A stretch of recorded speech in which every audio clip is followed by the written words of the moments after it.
Hey guys, before we get into today's episode, I just wanted to give a quick shout out to our level 3 courses. Wem and I tried to sit down and do some big swanky radio advert and it's just not us. So I'm just going to chat about it for a minute. So our level 3 training is the same price as some other courses out there where you just get 5 days and you are out the door, do your coursework on your own. Our course is for the same price is 10 days of training. So for our May cohort, that's 5 days.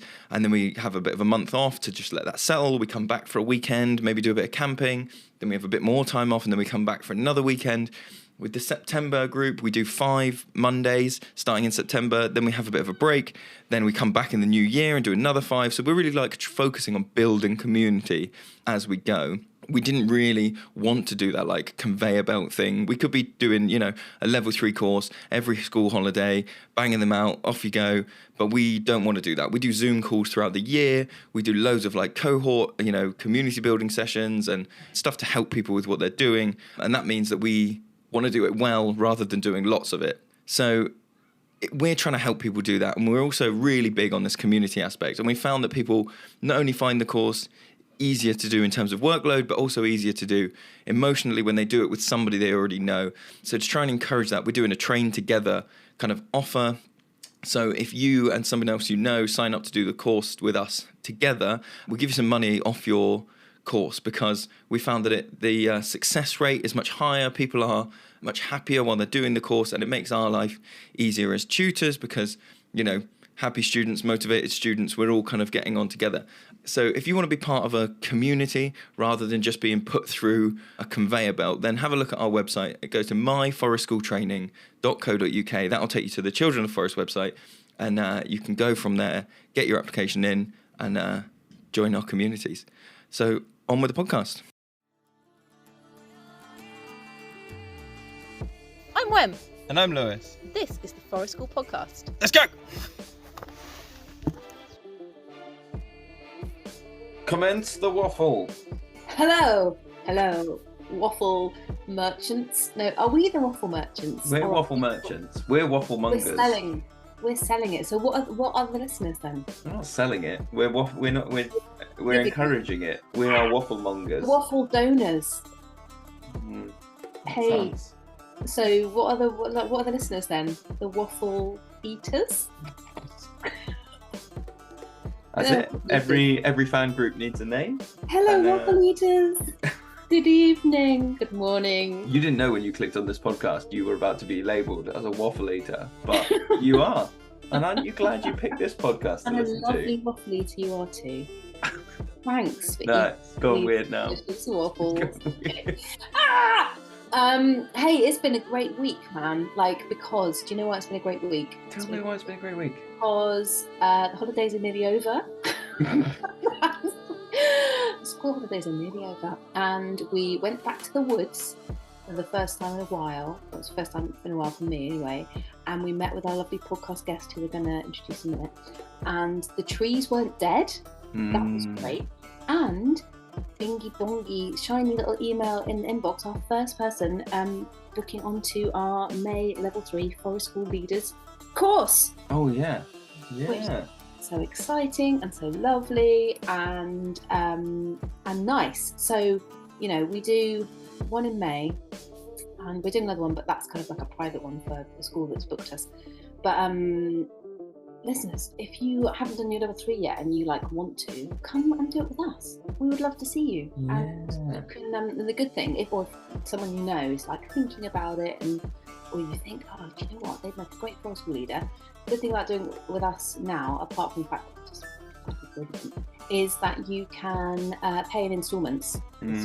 Times is a bit tough, innit? But you can plan out with ours. If you book in kind of now, you can pay little amounts per month up until May. So just bearing in mind, little thing there. Just exciting to think about a new. And then it gives you an exciting thing to look forward to, because it can be the exciting thing that's after the Christmas lull, and you could be oh, but I've got that booked in for this year. That's the good thing. In the bag. It's in the bag. Amazing. It has been a good week actually. It feels like you said, we're going back to work soon, which we both reflected on the fact that we quite like our jobs, and so it's actually a weird time of like, yeah, I want to go and do my job again, please. More job, please. Yes. Job now. Job now, please. Job now, please. Yes. But yes, we went into the woods, didn't we? And we were talking to somebody you've known for a lot longer than me. Greg Botrill. Yes. Greg used to live in the same village as me, and now he's moved just down the road, so he's in the same village as the woods now. That village sounds so yokel, doesn't it? Other village just along. I'm sure many listeners will have heard of him because he has written a couple of books, the first of which being Can I Go and Play Now, which kind of did amazing kind of sales and very much talked about when it came out. Regarding kind of, I was going to say a new approach, a specific approach to education and the value of play. So even kind of forest schooly people who may not be in the classroom may have heard of it for that reason. And so we spent a lovely. It's quite long, this podcast, is it not? We're going to be over an hour even. Oh, delicious hour. We really could have gone longer. Lewis had a really pressing appointment afterwards. That was just so important. He had to go. I was like, I wonder what's happening. Like Lewis in the evening doesn't usually do anything in the evening. He used to go to bed. And we had a very pressing engagement. And you're coaxing me to say what it was now. Oh, I'm not going to out you. You can talk about it if you want. I'm just saying. I had to go and play a computer game with some friends on my computer. That is important, man. I didn't realise it was friends. I thought there was some kind of like, it's just been released and that's why I need to go at this exact time. No, it's one of those things. Important. I had to play at the same time as my friend's mum. We're all playing together. I get it. Actually, it was one of those things where like we're all dads, so actually arranging a time to go and sit and play a valuable man 30-year-old computer game is, it's quite hard to find a time to do it. Yeah, well done. But anyway, that's by the by. The chat was passionate, I'm going to say. Yes. Sweary as always. Sweary as always. Yeah, great. Yeah, he did say, I really like your podcast, but then 2/3 of the way through, he asked if he could swear, which makes me think, yeah, I've listened to enough of this, mate. If you're asking 45 minutes in if you're allowed to swear, I'd already I'd just said 5 swear words in a row. I think he was just being polite. Yeah. Just being nice. Like, am I allowed to swear? Like when you go over to somebody's house and they're swearing, but you're like, oh, can I? Because he came over to our house. That's true. Which was very kind of him. Yeah. But yes, passionate, and we've talked before about how we might be sort of, in a place of rage, I'm going to call it, against the British education system at the moment. And so there are times when the three of us get into a good old lather about that. And we just wanted to say, like, up front that if you are someone working in education, we really, really hope that you don't listen to this and go, I feel like I'm being attacked, or I feel like I'm being, I'm trying my best. And we absolutely want to say up front that we by no means want anyone to feel that way. And that, we've both been there, and as has Greg, so the 3 of us have all been in the education system. And so if we are kind of getting impassioned and talking from that place of rage, it is by no means, a rage against teachers or individuals working in that system, because we get it. And I'm sure that many people are also feeling that rage, and especially at the moment when times are so blinking tough. So, and I think Greg made some really lovely points about kind of potential changes and potential sort of ways of doing things differently that include improvements for the adults working in that world as well, which I really loved. So yeah, I hope you enjoy this waffles. Enjoy waffle eating. Enjoy your waffle eating. Enjoy your waffle meal.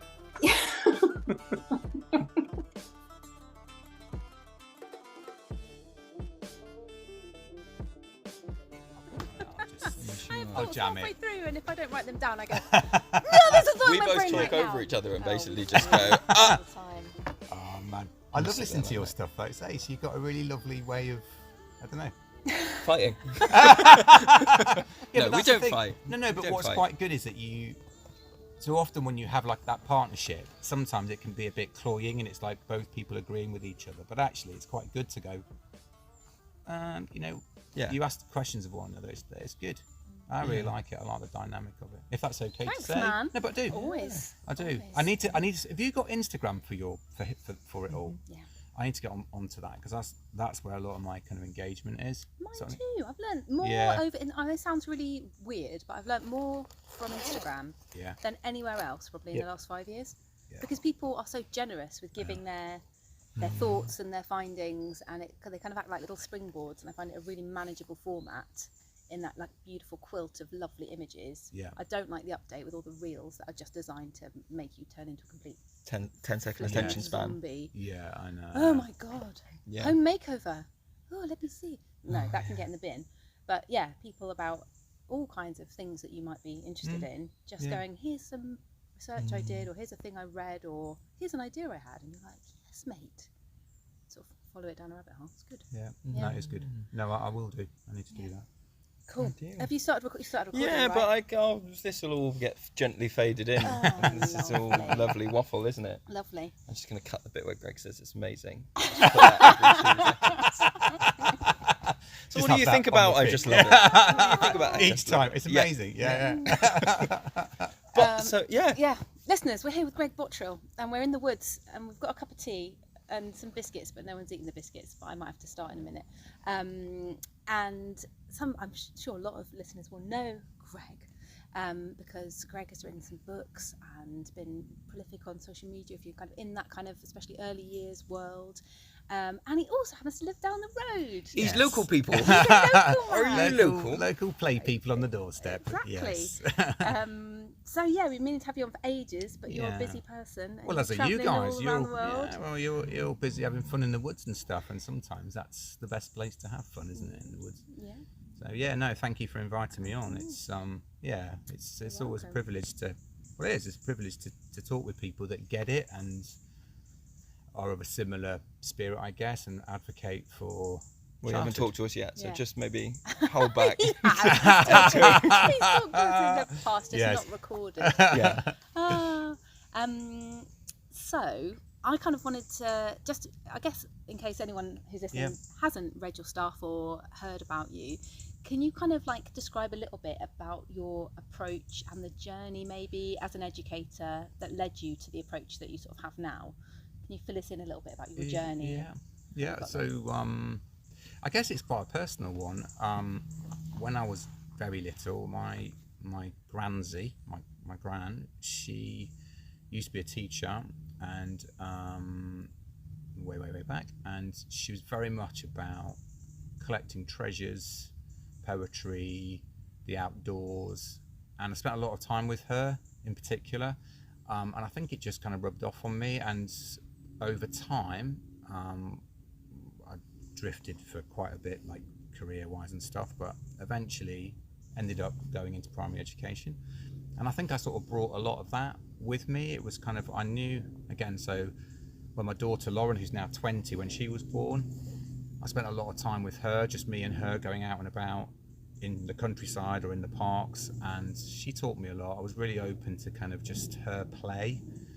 I was also really blessed to go to Reggio Emilia for a 10-day conference. I used to work for the scrap store, scrap stores in Gloucester, with an amazing woman called Lynn Matthews, and just really inspirational woman who was like just all about children's creativity and soul. So we spent a lot of time working together on various projects, and it was back in the day when the Labour government was in, and they're just lobbing money around because it was just great, and they loved everything, the halcyon days. Anyway, they paid for us to go. The council paid for us to go out to Reggio Emilia, and it was transformative.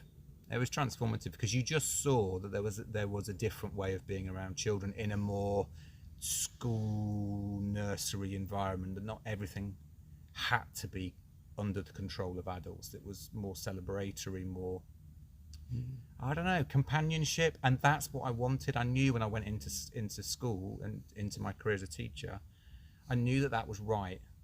I knew control and compliance wasn't. And so that's kind of, and I was in Key Stage 2, and I've got very quickly moved down to early years because I was You know, I was just trying to do things differently. I did lots of maths Wonky. outdoors. Yeah, yeah. You like to say? Yes. When Ofsted came, the Ofsted inspector said, my lesson feedback was that I was quirky. And I felt like I broke Ofsted's kind of judgments of lessons. He said, I don't know what to call that. I'm just going to call it quirky. So read into that. I got that as feedback from a job interview once. Did you really? Did you? They came back and they said, you know, when you do the practice teaching bit, and then they pull you in and they sort of grill you a bit about it. And they went, so, we wrote down the word quirky. And I went, oh, and they went, no.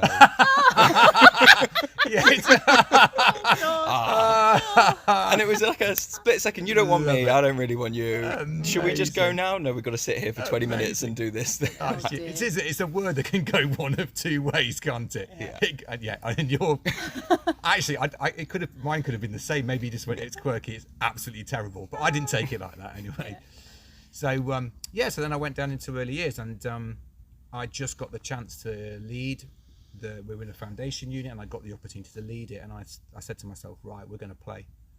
We just got to play here. We got to free everything up, and so and it kind of went from there. And really, and I guess similar to what you guys do and what you believe in, is about allowing children, in inverted commas, allowing children to teach us, because they're trying to show us something all the time, and often the adult world's just too busy with its own agenda.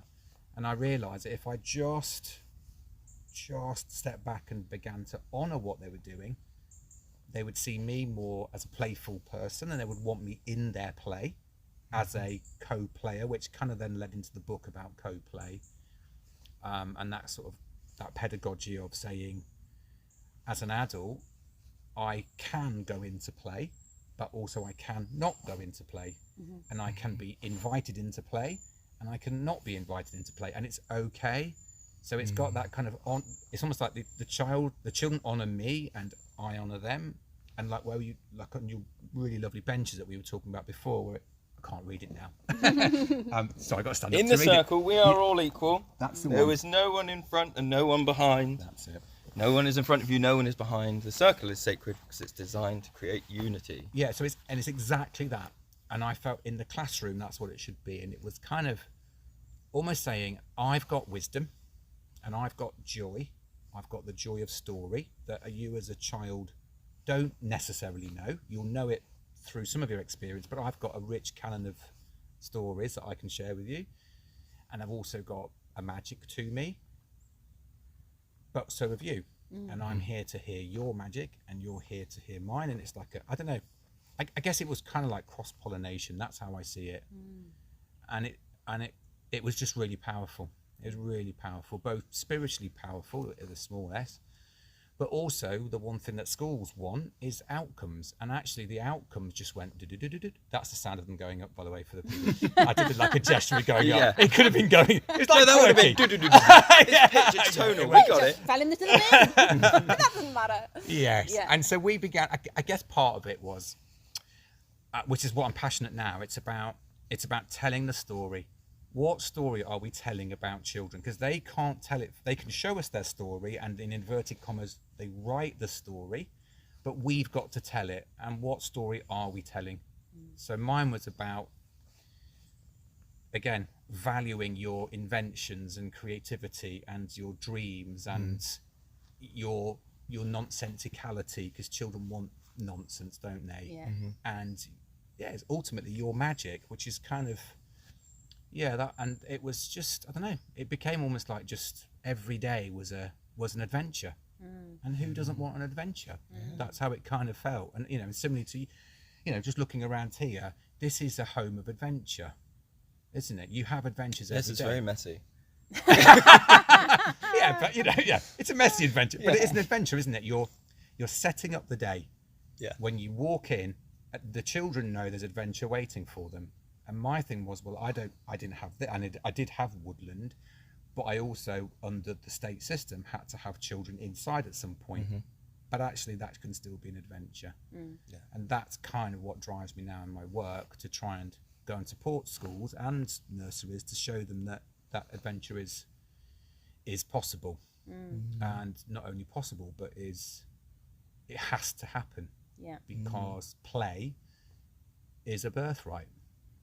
It absolutely is. It's not something that we should choose to give to children. We have to give it to them, and we have to give them choice, and we have to give them opportunities to show us who they are, I guess. Yeah.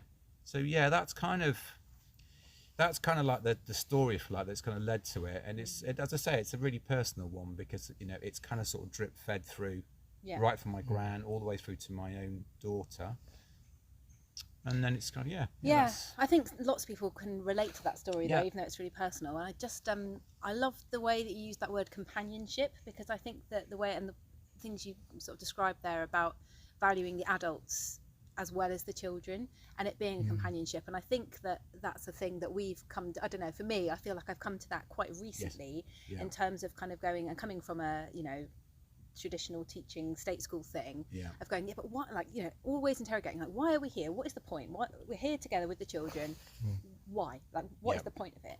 And beginning to value over a long period of time kind of the community aspect and the companionship, just for its own sense, like, not because it helps an outcome or not because it develops such and such, just that, like, that is enough. Like, if that's the only thing that you're giving children, is you're giving them a place where they feel like they belong, they've got companionship with you and with each other, and they feel like they're part of a community, that's like life changing. Do you know what I mean? Absolutely. And I love the way that you kind of talked about the adults there and valuing their magic, because I'm sure there are, especially nowadays, a lot of educators who aren't necessarily feeling that and are feeling really stressed, really burnt out, and like they aren't valued from either, from the system and maybe from the children they're working with, because they haven't got the time and space or the mindset to develop that kind of approach.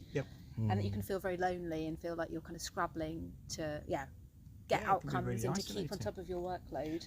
Yeah, it makes me think about that. You said to me that a little while ago, it's a couple of months ago now, and you used the term mutually beneficial spaces, or I think that was the right term, which I hadn't come across. But for people that haven't heard that, like me, you were saying that, like, the park is not a mutually beneficial space, because for some people. For some people it is, but like there's spaces where you go for your kids. Yeah, but it's not really for you. And like the swimming pool today. I did that today. Okay.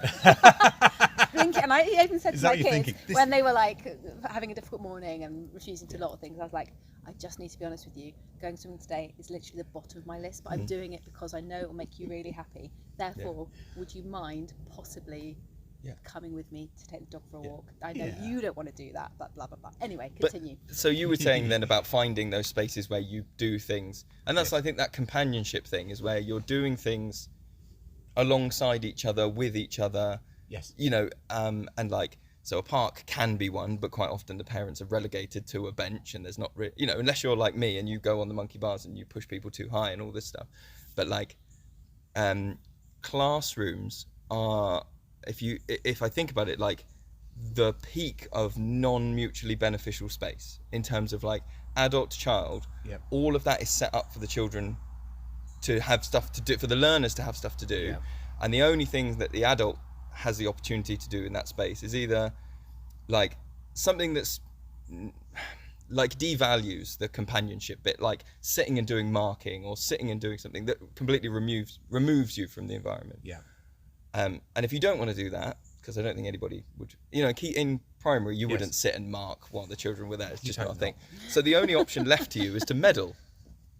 Because there's nothing for. Whereas here we quite often go, there's play there that needs some observation. But I'm going to sit here and I'm going to be weaving, and I'm having a chat with someone while I'm weaving, and this is a mutually beneficial thing. Similarly, you think about like a playground, like a concrete rectangle playground. The options for the adult are stand still and watch. Do you know what I mean? It's not, wait for something to go wrong. Wait for something to go wrong and then jump on it. It's not Yeah. mutually beneficial, so it's not facilitating that companionship. And when you look at, actually, it'd be really interesting to look at educational spaces and go, what is here for the adults? Like, what can I see the adult in this room? Absolutely. Absolutely. Because like you were saying about stepping back and giving that space for play. Actually, I know that for me, I need something to do. Like we've talked about having fiddles, handwork, stuff that stops me getting. Because otherwise you're going to meddle, aren't you? Yes, but even that, when you do that, children, because because they're curious, they come over. They want to know what you're doing, because what they do is, especially, you know, in an environment like this, they're fucking nosy, and they won't leave you. Yeah, you can say, "Could I have a minute's peace, please?" Try and have a cup of tea. But they're curious, and they're more curious if they know that they belong. So usually it's about belonging. Yeah. So with the park, for example, which again is actually what Lauren taught me, my daughter. When we went, she didn't want to go to the park. She wanted to go and play in the tree next to the park. And that tree then became a pirate ship or whatever it might be. She used to just like get bits of stick, and she'd like mark, like 2 years old, was like mark making in the earth. Mm-hmm. And I kept on, because I wasn't at that point, I kept on, should we go to the park? And she didn't want to. And over time I realised, well, actually that's because the park had been created by an adult who didn't know Lauren. So it's just a thing that's been created. It's almost soulless. That, you know, so it's kind of like, it's not a landscape that she could, in inverted commas, learn in or find herself in. So I'm kind of, again, in lots of stuff that I do, I talk about, particularly in early years when we use the word continuous provision, I talk about it more as like a learning landscape. So if you're going to have an adventure, you together with the children set up a landscape. Some of the areas you might have to have more input over. So for example, where we're sitting here, the fire, you'd probably, to begin with, you're looking very sketchy, like, please say you've got to.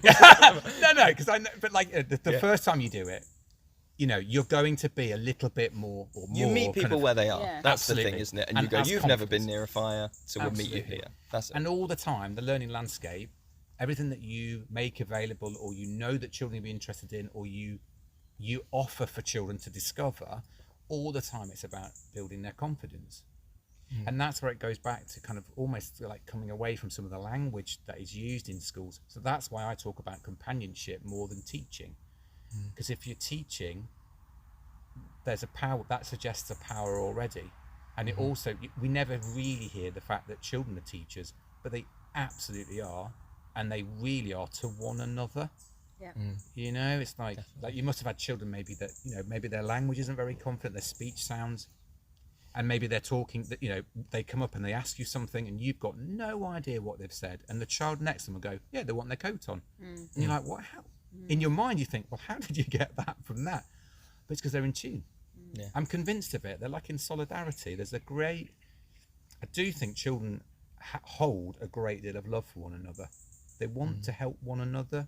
Most children, you know, it's a generic thing. That's when they can. When they can. When we can. But in a very simple way, that's what they want. They don't like it when other children are upset. It upsets them, doesn't it? You know. So the companionship thing's really, I think it's a really important word, because I think also you can have companionship with the environment as well. So trees, animals, just the spaces themselves become part of the adventure. So it's almost like they adventure with you, which is like, I think it's a really exciting way to kind of see it. It's not just a space. You are the space, and the space is you. That sounds a bit hippie, but why not? But why not? Because that's a very Reggio Emilia thing as well, isn't it? About the environment being the other teacher. Yeah, absolutely. Which obviously, if you're working outdoors or have access to the outdoors a lot, that is, you know, the key to it, isn't it? Yeah, and also like in your situation here, the weather is your companion. Either way, you know, if it's chucking it down with rain, that rain is a companion. It's like a lot of my stuff I talk about every day as an adventure is almost like it's a poem. So what does the poem look like? What's the interaction between all the different elements? Is it a poem that we want to, you know, that is a good one, is a positive one, or is it a negative one? And really we should be trying to, as we know, give children positive ones. But so much of children's days is about task, and it's about compliance and control. And I believe we as teachers and adults, we have to take accountability for that. I think it's too easy to say it's a system. Personally, I've probably now offended every single teacher who's listening to this, but I do Don't believe. worry, we do that all the time. Yeah, I knew. We don't mean to. But it's not, because actually, what we said at the start, it's like we know that there's pressure. Yeah. Absolutely, there's pressure. Yeah. But someone's got to go, enough. This is not what childhood is about, because it's not. And that's a huge ask. Yeah, we've got to acknowledge that of is course. Massive. Absolutely. Not unachievable, no, but massive. Of course. But my thing is, you've got to dream it. You've at least got to put it out there. Otherwise, what changes? We've at least got to have the conversation. So, a book that I've been really inspired by is called From What Is to What If, by Rob Hopkins. So So a friend of ours, Zoe, she knows him. He's like a lecturer down at Dartington, down at thingy, and it's very much about just saying questions about what if. So his first one is, what if we took play more seriously? Yeah. I mean, what an amazing question. He's done an amazing podcast. Yes, he does, doesn't it? I recommend that, listeners. Yes. Yeah, all about play with a couple of other play practitioners. Yeah. He's an extraordinary man. It's such a brilliant way. I found it really useful when I'm talking with teachers, just to say, use that phrase, what if we did this? And so, because it's a safer way of saying we should do something. Yeah. But it's also the companionship thing. We're saying, I honour all your ideas. Well, what if we did it? What would happen? And do you find that people, when you ask those questions, what are the, like, do you find that when you go into schools and you're working with educators, that there is quite a lot of fear about, like, oh, I really want to do that, but what will Ofsted say? Or I really want to do that, but what will the parents say? Or are people just like up for it and it's okay and they feel kind of empowered? What is the kind of vibe in the system? I think it's mixed. I think there are many play people who know, they believe that, what they're doing for children is the right thing, and they want to give children a real blend of things. But yeah, there are some that are, but it's, again, so I often talk about the adult world. So the adult world is saying they're the adults that have forgotten childhood, either deliberately so, or they've just forgotten, and they're in this kind of weird world of number of, and spreadsheet and data and outcomes and all of that. But it's a dead world. It's an absolutely dead world, and it's an imagined world. It's no more. It's illusory. Yeah. It's illusory. Completely constructed, isn't it? It's illusory. Yeah. And often what happens is play and childhood gets dismissed because it's not seen as being important. Yeah. So it's trying to have those conversations to say, well, actually, what if we move the timetable around? What if we made more space? Another 20 minutes for, extended it so children, rather than 30 minutes of play, got 50 minutes. What then? What might we see? So it almost becomes quite experimental, and I think that's the exciting bit. Yeah. And you can also say, let's try it on. So I did this in my own practice, because again, it is all about an adventure for yourself. We said, let's on Thursday afternoon, put everything down. We won't make any observations. We won't do any, because at that time we were planning stuff. We just said, we won't plan anything. We'll come together on the carpet and we'll say to children, right, let's go play. What's going to happen? And that afternoon became a day, 2 days, 3 days, 4 days, 5 days, because we just saw what was happening. Yeah. But it's about bravery. Yeah. It is about bravery, which is what the adult world, I believe, doesn't have. But also sometimes there's a benefit to having, because you was describing that thing coming a day and an afternoon, a day, whatever. It just reminded me that I did. Have you come across Plan, Do, Review? Yes. Right. Yes. So I did that with my year 3-4 class. You know Plan, Do, Review? No, tell me.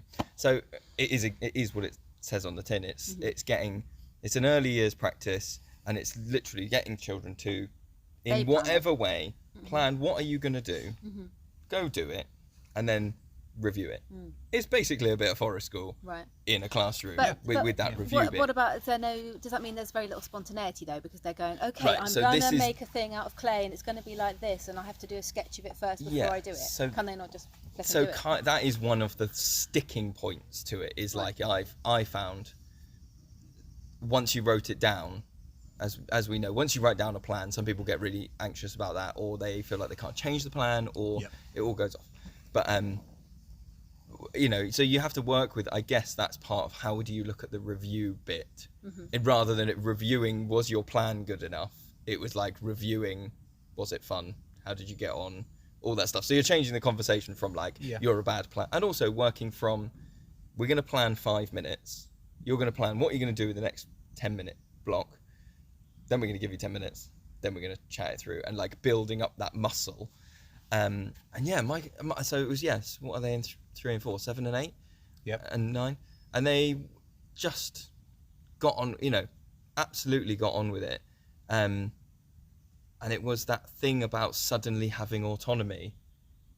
You know, it took a little while, and it took a little bit of, you know, hand holding with some, but to cycle back, actually, I think the only way I got, I guess in air quotes, got away with doing that was because I could point to a PDF and go, this is what I'm doing. Yeah. So that, because my experience, I didn't teach for very long. I taught for 2 years. It's not really a thing. But my experience was, if there's long enough. I'm actually quite jealous of that, to be fair. if there's a sign that makes the pile of mess okay, you just put like junk modelling over it. Yeah. If there's a PDF that's written out, that makes whatever bullshit play you're doing okay, right? And like, it's like finding, it's almost like not a get out of jail card, but it gives you like, oh, I've got some autonomy here because I'm doing a thing. And that's where I think the early years has already got a leg up, because, you know, a lot of it is already play based and stuff. And like, but you move up into primary and more teachers need those, like, and sometimes I feel like that's what forest school is for. It's just to hold up a thing and go, no, I'm doing this forest school thing. Oh, I don't care really. I don't care if it's forest school or Reggio Emilio or plan, do, review. I just want them to go out and play. But if I call it forest school, I get left alone, or I get to do that thing. And so it's like trying to give people autonomy and cards to use, isn't it, I guess? Yeah. And the more, it's almost like you need a common voice, and that's the thing about, you know, you talk about the play people as a kind of tribe and a movement, and if we can have these kind of scripts, because you do see a lot of in the kind of online sort of forums, even amongst outdoor and forest school practitioners, the kind of panic about, oh my God, I do forest school in a school and I've got a great site and I'm just doing my thing, it's fine. Ofsted are coming, holy crap. They are coming to see me, what do I do? Or I've been told blah, blah, blah. And I, you know, and just that genuine terror that people have, even if they're really confident in their own practice with the learners they're working with, it's just that external thing. And like you say, being able to have some kind of like, back off because I'm doing this. And this is, you know. Absolutely. Yeah, and it's about, it is really hard. And part of it is arming ourselves with the story of what we're doing and knowing it, just telling them, this is what I'm doing because I believe in it. Yeah. And actually, Ofsted have no remit at all to tell you how to teach. They don't. You often hear all these horror stories of them saying it, but actually, they're not allowed to do that. They've actually got to look at the bigger picture. That's what they're supposed to be doing. But yeah, it is really hard. But that's because that world, the world of Ofsted, doesn't have the imagination. It can't. It's stuck. It's in this. It's only looking for what it wants to see. Whereas it has to. It goes back to like curiosity. Where's the curiosity to go and discover? So I used to, I've worked with people that would come in, they go, the children were playing, they go, tell me what's going on. And I used to go and find out. Go and have a look. Go and. Yeah, sounds quirky. Yeah, but it's true. So one of the things I'm really passionate about at the minute is this idea of the kingdom of play. And the kingdom of play existed before schools came along. It is a real space, but it's also in us as well, and it's the home of childhood. And so when you go, so in here, this is the kingdom of play. When you go into a reception class, that's the kingdom of play. And the kingdom of play needs the adults coming in to honour that kingdom. It's not this invading force going, this is what it's got to be, because that's not the kingdom of play. It's liminal space, right? Absolutely. It is absolutely that. I love liminal spaces. Love those. Yes. Now I'm excited. Liminal space. I suddenly got off on a tangent now in my head thinking about liminal spaces. But it is that. And, one of the things that I've started doing the last year, I've actually taught less about play and I've taught more about the word childhood, because I found it far more empowering to do that when you're talking with people, especially the adult world, and we say to them, okay, so when does childhood end? And they'll go, oh, it doesn't, or 18. And I'm like, okay, so it doesn't end at 5. So if it doesn't end at 5, what does childhood need? Reel it all off. Right, let's go down the corridor then. Where is it? And it's... I bet some people fucking hate you. Why I love you, but I mean, because that's such a. It's really good. I love it, but that's such a challenging. Let's go for a walk around. I can imagine the defensiveness some people would feel. That's what I meant. I didn't mean you're a dick. It's a much more holistic word than saying play, isn't it? Because because it's not understood. Yeah, and play has certain connotations, both positive and negative. In a school context, it's like, oh, they're just playing, or play is a thing that's done in this place at this time. Whereas childhood, like so many people, I think everyone who works in education is gonna, if you say, are you a defender of childhood? Are you a protector of that? Then everyone's going to say yes. And so to get them to go, well, actually, yeah, what does that mean then? Yes. I think is a much more accessible and holistic way of describing the ethos and the approach, I think. Because then that encompasses things like mental health and physical well-being and all those things, as well as not just play, but do you know what I mean? It's really about... It sort of helps to pull back. Yeah. You're not doing that thing of we want progress in 10 minutes. Yeah. You're pulling right back to, okay, this is a lifelong process. This is a big thing. And you see yourself as a part in it rather than... I'm in this 1 hour block before the bell goes, and this is what I've got. It helps to pull that viewpoint back. I was thinking about that today while I was washing up. As you do. I was thinking about how, obviously, like lots of educators spend a lot of time really deeply thinking about their practice and reading in their own time and going on courses and engaging with stuff that you've written and so on. And some people don't because they just don't have time, they don't have money, whatever. But the whole... But school, the government, teacher training, all these things, and I've said it before, but I was really thinking about it today. I was like, it is flipping mental that something that is so important, that is shaping so many children's entire childhood, even though they're not at school all the time, it has the potential to be so life-changing in one way or another, that it's so little of it is based on new, fresh research, and research about childhood rather than research about outcomes in maths. Do you know what I mean? Mm-hmm. How is it that something so flipping... It's a bit... I was trying to think of an analogy and going, it'd be a bit like the NHS going, well, no, we're not going to do any, lab work. We're not going to actually do any kind of... Do you know what I mean? Yeah. I'm sure they would say, they, being whoever, I don't know, oh, yeah, but we have done research. We've done research on, the trends of, SATs levels achieved at year 6 over time in certain areas to do with economic background and that kind of thing. I don't mean that. I don't mean But it's confirmation bias, isn't it? Because... There's a certain extent where the people who are making those decisions are in the about what the education in a country looks like, are in that position because they have by some markers achieved, right? They've done well. They have achieved status maybe, and one way to write their own story is to go, well, I achieved because I had this type of education. You backfill and go that I'm where I am because of the education. Yeah. You got to go, no, it's because you went to school with the bloke that appoints who got the job contract, but you can't write that about it, or that's a very hard thing to write. It is an internal narrative. So you have to backtrack and go, it's probably because I learned all of the kings and queens of England. That's why I'm successful now. Yes. Therefore, now I'm in a position of power and authority. What shall I do? Well, what did I, as we all do, because I think that's one of the big things about parenting, isn't it? Is your go-to is what happened to you a lot of the time. Yep. And you just knee-jerk and you either, that's for a lot of people. But probably the same happens in education. You just knee-jerk and go, what was my education like? Well, let's do more of that then. Because I'm here and I'm successful, therefore it works. Yes. And you go, but not everybody's like you, or not everybody fits in this thing. So that's probably why... I would say one reason why education is slower to move forwards. I mean, there's an argument. So my thing is if I go into any school, I just think if this was in Victorian times, what would be any different, other than an electronic whiteboard? And obviously not the cane, but what would be any different? And we're 150 years on, and we're still stuck in this thing. And part of it is, which is again, so I'm quite political in stuff that I write about, because actually it is about politics and it is about neoliberalism and everything having to have an outcome that can be judged and weighed.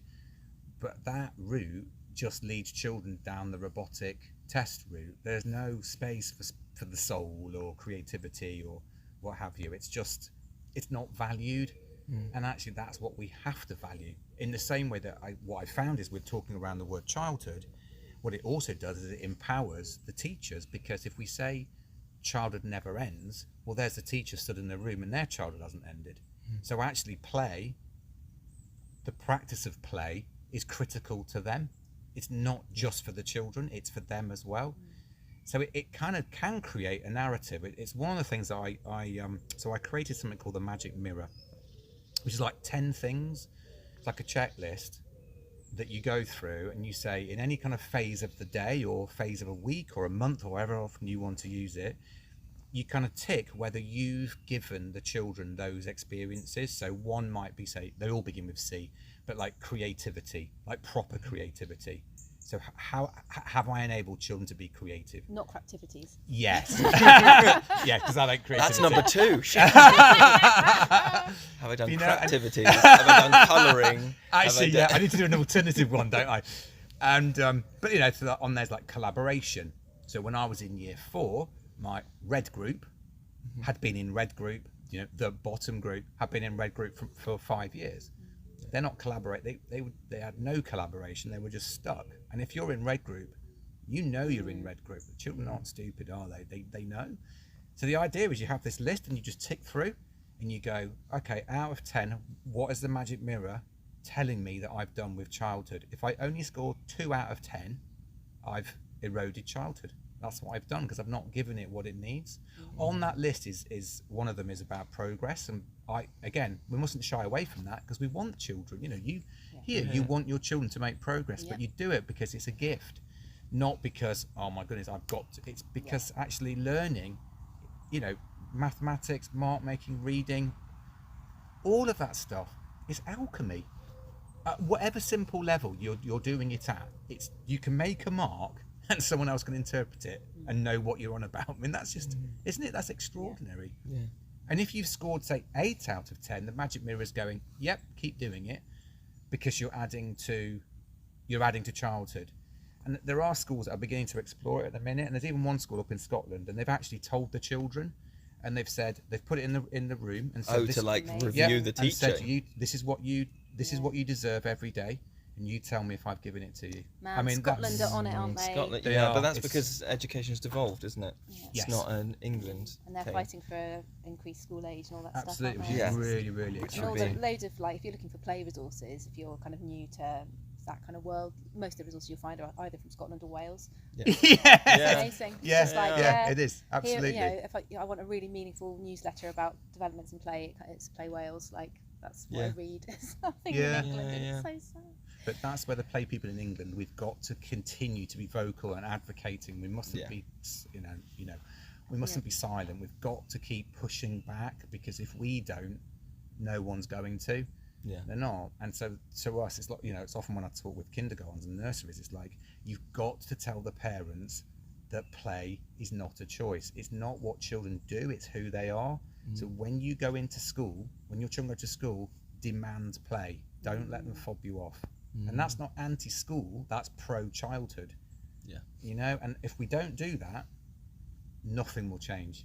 And the fact you have teachers who, again, teachers, by the way, there's not criticism, but it's that thing of teachers who are trained to teach. That's not what's needed. We need teachers to feel and to be aware of who they are in the kingdom of play and around childhood as that companion, and going, I'm not here to have power over you. I'm here to bring love, because again, that's part of what I believe. We need to bring that word back into education. We have to. It sounds very similar to like the UK-US split on, depending on where you are, homeschooling, home education. So here it's landed on home education by and large. Schooling is obviously the one that goes through in America. We're homeschool, and I think, as you said, it's not anti-school. And I went, oh no, it's anti-schooling. Yes. It's not anti-school. The school is just it can just be a blank space. Absolutely. The school, it does. It sounds like a wanky one that needs writing in calligraphy and put on an Instagram post, like, school doesn't have to include schooling. I'm sure it exists somewhere. If it doesn't, you need to make it. Oh yeah, I'll just knock it up. Actually, when you said you could make a mark on a paper and people can understand what you're on about, my gut reaction was, they fucking can't. My handwriting is so bad. Like, my wife's, and It's an interesting one because I know a lot of your work has been around mark making, and that's been a big part of it. So I'm sure I've said this on the podcast before. When I first went to school, so that was 1995. Yep. My mum chewed out my reception teacher because the reception teacher said his handwriting is awful, but don't worry about it because he's going to type everything anyway. And my mum went, "How dare you? Computers are the size of a car and they'll never be in a..." This is 1995. Yeah, of course, back in the day. My school got the first computer like 3 years later. I love it. So who was it? Can't remember who my reception teacher was now, but clearly forethought to go, there is a tool that will help this person. Yeah. So actually, before you came here, I was looking at your work and I was going, there's a lot of stuff, and you have your drawing club. I want to still plug that too. And you had there was a letterbox one that's in Message Centre. the Message Centre and all these things. And I was like, this is really cool. And I just Googled, why is writing better than typing? And then I Googled it the other way round as well to see, because you get bubbled, don't you? And I was like, try and find which one the answer was. Because I find that really interesting because I don't handwrite much, but there was something in there that was like, annoyingly, they're all very biased because it's all written by like parkerpens.com. Why? You've got a vested interest, haven't you? I love it. Yeah, you got to declare your interest first. Yeah. And it's like, number 3, writing is fun. I'm like, well, it's not always, but no. The one that jumped out at me, and I was like, that resonates. Is it's when we do planning, I struggle to do it on a computer. I have to do it first on pen and paper. Yeah. When I'm planning like something bigger, like if I'm gonna draw, there's still an amount of friction in the technology that isn't there with a pen and paper. Yep, and the way that people, I hadn't really thought about it until I saw it written down. It just said like word processing forces you into prose and linear, and you can only see this much at a time, and all this stuff. And they were going, actually the best thing that writing can do is you can in a 2-dimensional space make sense of the world in a outside of that box of prose, left to right, read it all like this. You can mind map. You can go, half of this is going to be a drawing because I can't quite get to it. There's a word for that, isn't there? There's a word for like... Wonky. There's a word for the meaning that isn't just contained within the words. It's about how the words look. So I guess like the semiotics typeface and the and the big words are more important and all of that stuff, and like how hard you've pressed with the pen for certain things. It's like the artwork of the writing, isn't it? When you write, it's you. When you type, you're kind of disconnected a little bit. Yes, it's quicker to do, and you might get ideas down. Unless you're dyslexic or dysgraphic. Yes, there's these other, there's outliers. But even so, that's still you. Yeah. See what I mean? That's still you when you do it, because it's saying, actually, there's something that I find challenging. Yeah. This is still me. Yeah. So until you do it, how do we know who you is? So I would say actually still is. It's not better. It's just got something to it that reveals who you are. It's like handwriting. Your handwriting reveals who you are, doesn't it? It made me think about so outside of literacy, numeracy, those like the the important subjects as they're called. Thinking about like if you'd opened up some of my classes' history books, you would have said, or topic books, you might call them. You'd have seen paragraph and then a labeled diagram, paragraph, labeled diagram. And as I was reading this thing before I came here, and I went, that's not how those kids made sense of, 1066. What we needed to, which we did do, we went out on the field and I ran down the hill and then they ran away and we did all that stuff. And then, but then I killed it because I said, right, now come back in the classroom, we're going to write a paragraph about this and then we're going to do this drawing. And I killed it with that formatting rather than going, this is the page, you write, you mark make now. If I'm doing this now, I'd have gone, what we've just done outside, what are you going to do how are you going to remember that?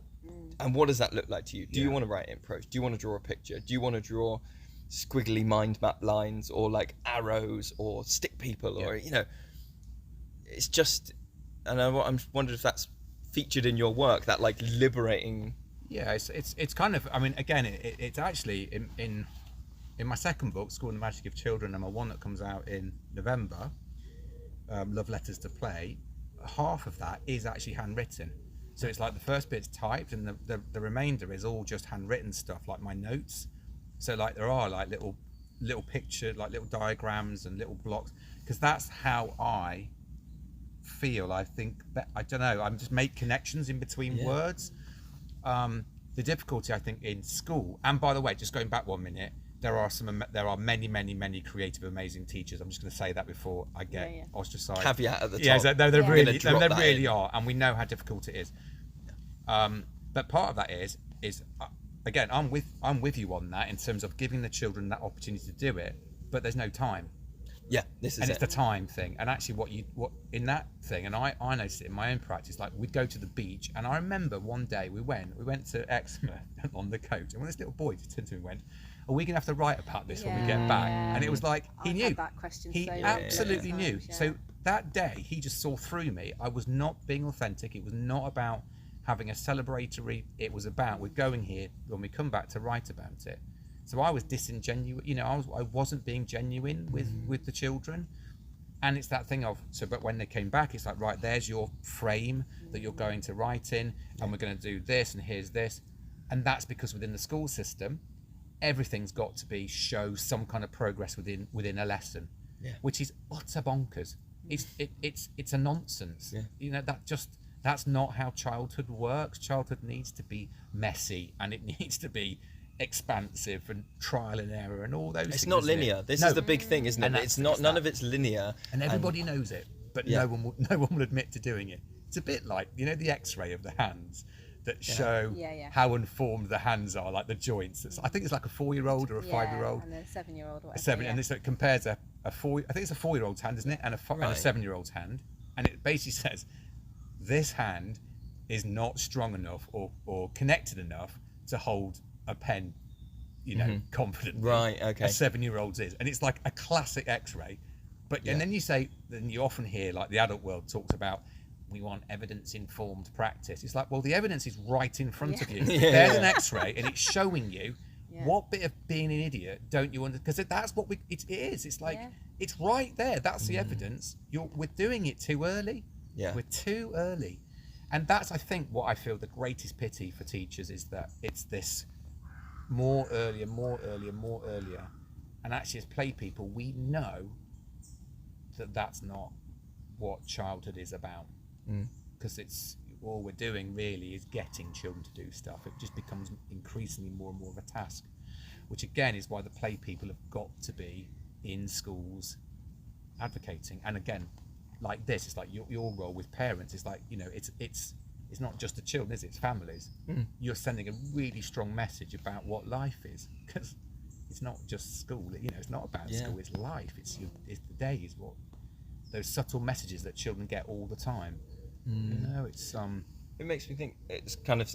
We were talking about. So we were talking about mark making. We were trying to think of like remembering like significant mark making that's happened here, because in a traditional sense, I'm using all the air quotes in the world, like the Woods isn't very well set up for traditional mark making, because we don't have any desks that sit up at chair height. Maybe we get clipboards out every now and again, but even trying to write on a clipboard's a nightmare. But you're in the wind, you're in the rain, the stuff gets blown around. Someone bashes into you because they're playing a chasing game. Someone goes, "No, we do need a fire today," and takes the paper.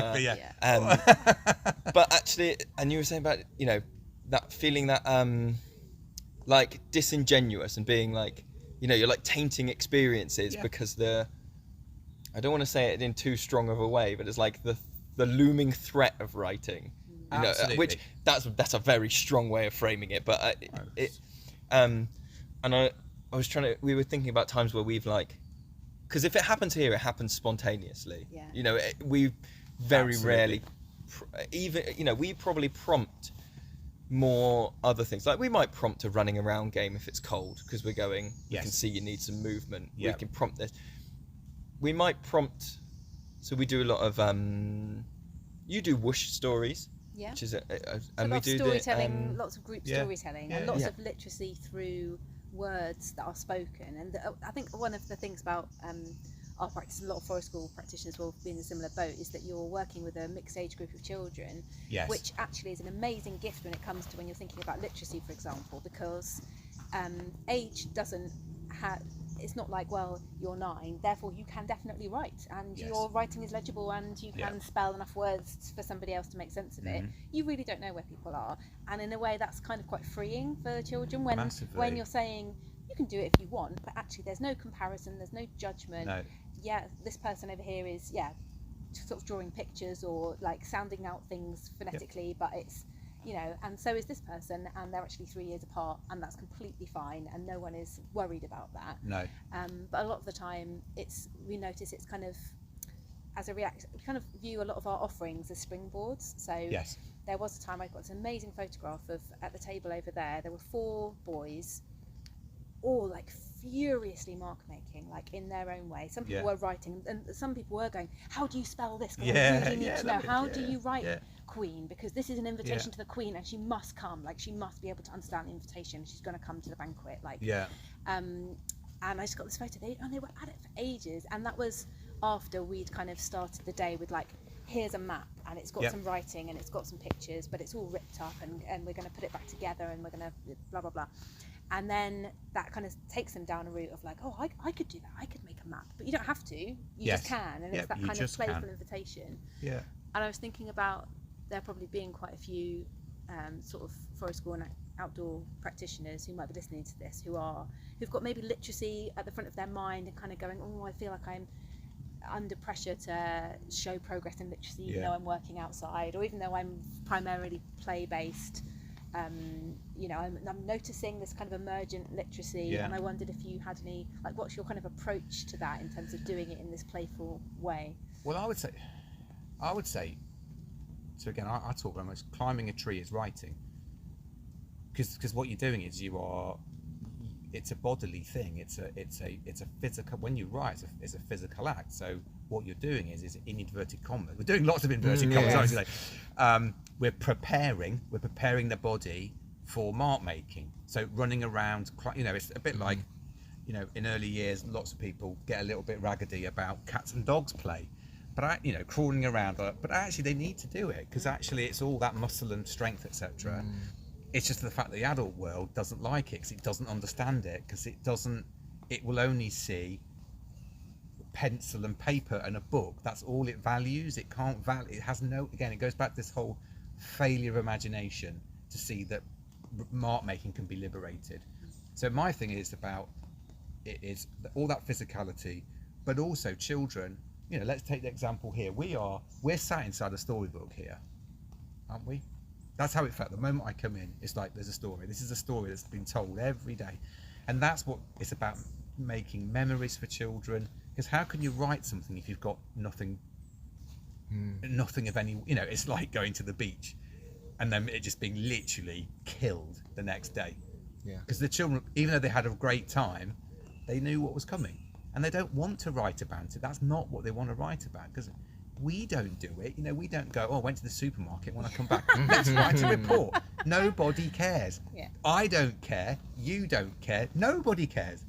So it's that thing of, actually, all of this is actually ultimately giving children the story to, when they do come to write, they've got something to write about that's actually quite magical, because, you know, you have got a magical place here. And hopefully schools in their own way, that's what we should be trying to do, is create spaces that are magical, that pull children in.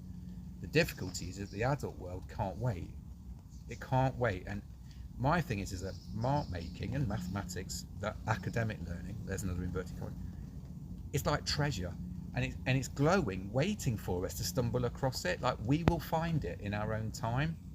We will find it. I've worked with so many children along the way who are not, in inverted commas, ready, but at the age of 6 they just went vroom, because they found it, or writing found them.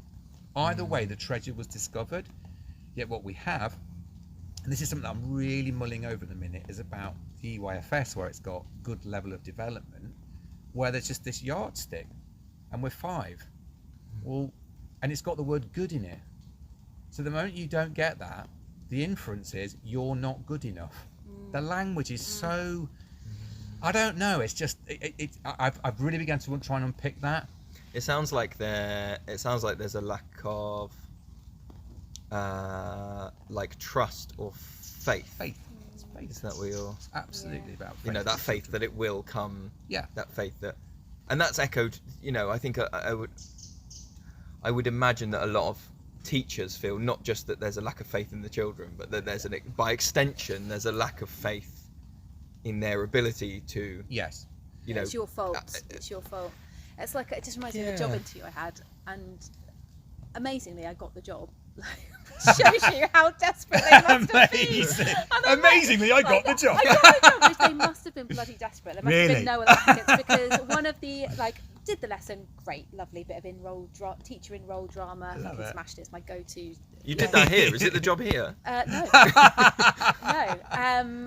But then the kind of, sit down, chatty chat. And they said, well, you know, in every year, we would, a normal school would expect a child to make 2 levels of progress, for example. Yeah, the classic. But we have been a failing school, so the way we're getting out of that is to aim for 3 levels of progress for every child every year. How are you going to ensure that every student you teach does that? That was a genuine question, and I went, there's no way I could possibly guarantee that.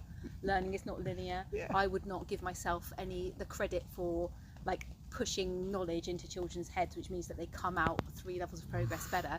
I have taught children who have literally sat there in my lesson, I'm being honest with you, for 6 months and done nothing, and nothing I've said, no approach that I've done, nothing as in produced no written work. I'm not saying there's nothing going on in their heads, but and then for whatever reason, one day picked up a pen and started to write, and this is at the age of 14.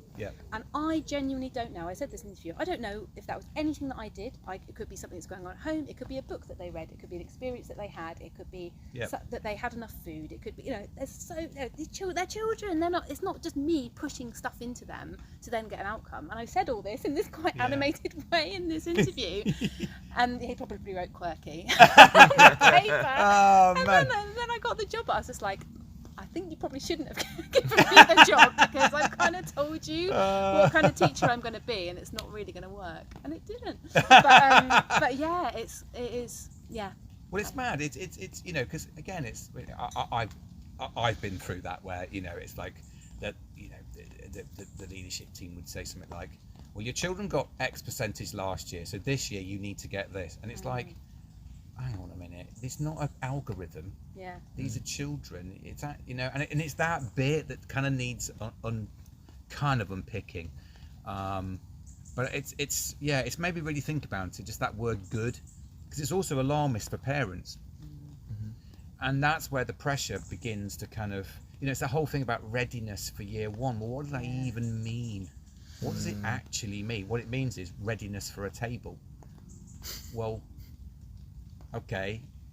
I mean, I'm not scared of table work, if you looked at either of my children, you would write readiness for a table, not good. That's the report both of my children are getting. Neither of them are ready for a table. I'm not ready for a table. No one is. No, that's the thing. That's the thing, isn't it? There's a thing I've been reading. When I did some trauma and anxiety CPD, and I've got some books that come out of there that are really therapist, down this end of the line. So, but there's bits that we can pull over, but there's a bit that's come with me. I'm going to tease it now, and then when we do an episode about it, we can refer back. Great at this shit. And there was something where they said that you should try and start the session, this is a therapy session, by getting a clear goal of what somebody would like from the session. And your job, because that's super important. Basically, they said, why are you here, and why are you here now? Because the now will actually be more important. They said the example, the analogy, metaphor is when you go to A&E, you might have liver damage, but you need to deal with the bleeding wound first, right? And sometimes, if you take that's quite a dramatic analogy, but if you put, I've got an image. but if you pull that into play, and you go right, okay, there's some long-term stuff you need that's literacy, numeracy, whatever else. But what's the pressing thing? Why now? What do you need right now to get to those things? Which is one part of really, I find that really interesting to think about. In the moment, we have to deal with the moment first before we can get to the other stuff. And then the other analogy in this book is talking about if you went getting, why are you here? Is saying if you went to a restaurant and said, I'd like the, ravioli. If the waiter, waitress, whoever is taking your order went, I actually think a salad would be better for you right now. You'd fucking lose it, wouldn't you? They'd be like, I've been looking at what you're eating and actually you need a salad right now. You might take that really well, but you might be like, fuck off, right? Come here to this thing. But the analogy for therapy is, a therapist saying, well, I think you need to do personalised this, or you need to do this. Yeah. But you take that into education, and actually that's the same thing as someone coming in and going, I really need to be a dog right now. I really need to crawl and use these muscles. And us going, fuck what you want. I'm actually going to give you this other thing, and you're not involved in the conversation. Yes. And how much, I'm wondering, just to explore the idea, and not to, because you mentioned the magic mirror thing earlier, and I'm wondering whether I'm not poo-pooing the magic mirror. I'm just exploring the idea that if you're looking really holistically at a person, but then you take that school where they've put everything up on the wall and said is it saying you should want creativity and collaboration? It's saying that as an adult, this is what I'm going to give you. But what if they don't? But so I guess then what I want to a question that I'm stumbling towards is my parents said that I literally never played with anyone as a child. Right? I'm a very introverted person. They were like, you would sit on your own and just not interact. Yeah. So if you said, I'm going to give you collaboration today, I'd be squirming and going, it's not what I want. Yeah, so it's more about the possibility of it. It's more about the opportunity. Okay. So if I take my year 4 class, I didn't give the children any opportunity to collaborate. Not really. They were just set at their tables. It's more about saying there is the possibility. It's a bit like, often we can have with play itself and we talk about, playing with our friends or one another, but actually, like my own son, he just played by himself. He didn't want to play with other children, and that's still valuable and we've got to honour that. It's more just saying, I'm giving you this adventure, you can take it if you want to. There is a choice in all of it. See what I mean? Yeah, and it's the really adult like that. handing it over, rather than saying, you're going to do my task, which kind of comes back around things like readiness, etc. My biggest thing, which is what I explore with schools in particular, is saying it's not about. It's actually more about the task that we're setting, the task in inverted commas that we're setting for children. So I'm allowed to swear, by the way. Yeah. I have done multiple times. That's right. Fucking go for it. Any Christians out there, and my mum and my dad, I'm really sorry.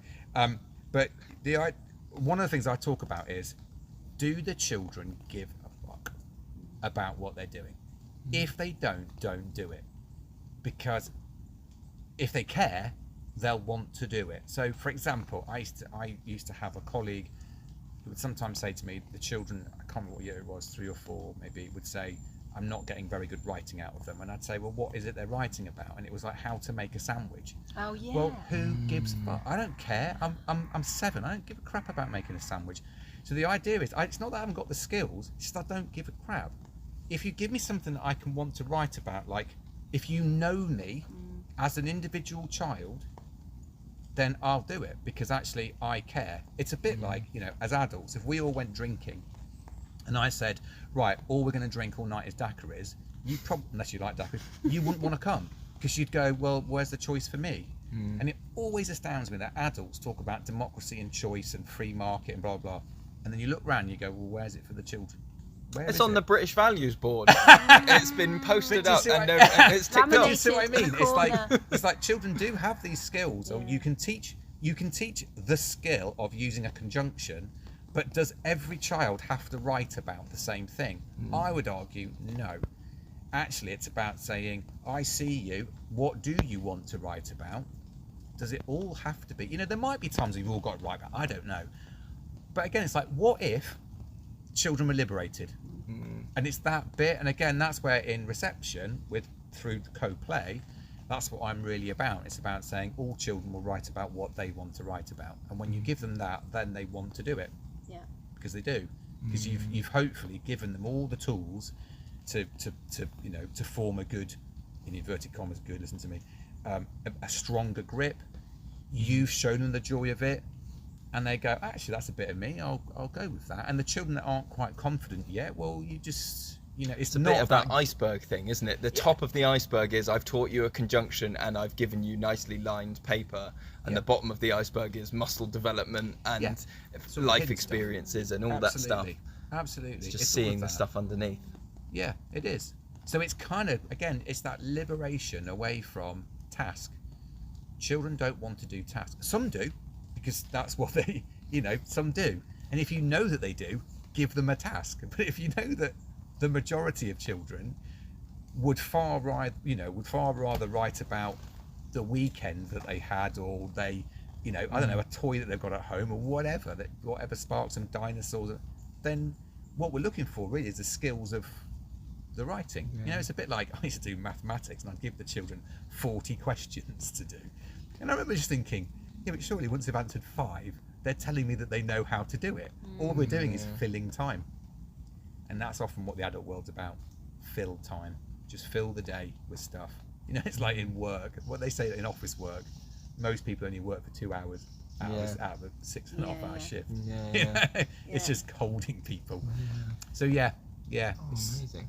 I want to keep going, but You've got to go. Yeah, I need to go. You've got to go. Time is time. We've got a timetable. Can I say one last thing? No. Because I just think it might be and it kind of draws together some threads about the magic mirror and about democracy and forest school. So that thing about, I'm thinking about forest school practitioners and their planning and their reflecting with their groups and because there's no kind of rule book that goes a forest school session must contain blah blah blah blah blah, and it must have this flow.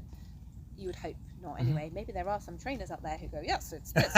But you'll hear from them if there are. That if you are looking at a way to plan a session using that kind of lens of, am I creating opportunities for this, this, and this, and how you get that list of things in a forest school sort of setting, and asking the children, because we asked the children, why are you here once? It was mind-blowing. It was mind-blowing. We gave them blackboards to use if they wanted, and some of them wrote some stuff down and some of them spoke it. Just do you remember? chatted it, and we wrote it on we had a big roll of paper as well. Yeah, and we were like, what, why are you here, and why are you here right now? Yeah. And what do you like about being here? And some of the answers, because it was stuff that we hadn't ever explicitly kind of planned. It was like a byproduct. It was like, stuff that the forest gives you that actually has nothing to do with me and Lewis. And so you could democratically come up with a list of those things and those opportunities with your group, and then do that and make it an open promise that you guys told me that the reason you like forest school is because you value the freedom you have, for example. So this is my promise as the facilitator, as the adult who has the power. We can't shy away from that. Yes. You've told me that, so hold me to it. Here are the things that you've told me you need, and you can hold me to account if I haven't given you enough freedom, or if we haven't had enough opportunities for crafting or whatever, because you've told me that's important to you. Then I kind of think that might be useful to some people, especially maybe early on in your journey, and especially if you're coming from maybe a straight up traditional teaching background and you're shifting into forest school. I know I found that really tricky at the beginning. It's like, but what, in my plan, who gets to decide? Because it's so free. Am I just deciding what I think you guys should be doing? Stuff, isn't it? I just thought that was quite a nice really interesting. Well, and like we said about the first session you do with the fire, you meet people where they are. And I guess the mirror is one way of meeting people where they are in terms of vocabulary and language. Like you might really know inside that you need to do stuff with other people, but you haven't got the word collaboration. So it's sort of like hand holding in terms of going well, let me show you some words, some ideas, some things, because if I just go, what do you want? That's too big of a question. Anyway, I really do. Yes. Well, thank you guys. I really enjoyed the chatting. It's lovely to sit with you and talk about stuff. And where can people find out more about your stuff if they're interested? Probably best on canagoandplaynow.com. My website, or social media, all on Can I Go and Play Now. And Yeah, no, thank you for chatting with me, and it's been lovely to kind of just see the site and kind of find out more about you guys as well. It's been lovely, so thank you. Feel fired up now. I do, yeah. Yeah. Can't do things in the evening. Go to bed. Right, guys. Thanks. No. Press the buttons. Press all the buttons. Oh yeah, see.